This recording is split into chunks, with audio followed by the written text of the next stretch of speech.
Today I'm here with Paul Mogged. The other day I was scuba diving in Kewaunee, Wisconsin, and I found this fishing rod and reel under a dock.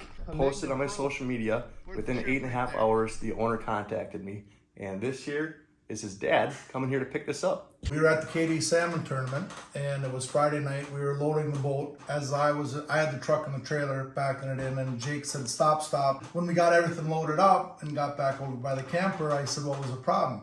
He had left his downrigger out, and as we were loading up, the downrigger hit the dock, and so he turned it in, and it was all fine.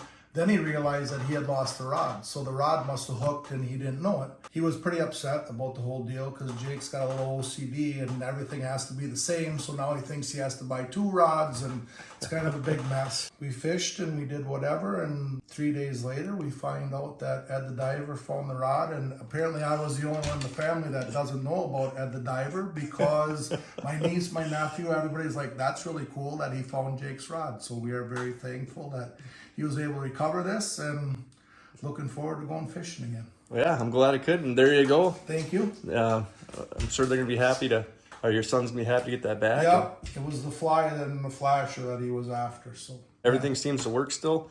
The counter down there has a little bit of water in it, but yeah. appreciate it. Hey, thank you very much. Thank you very much.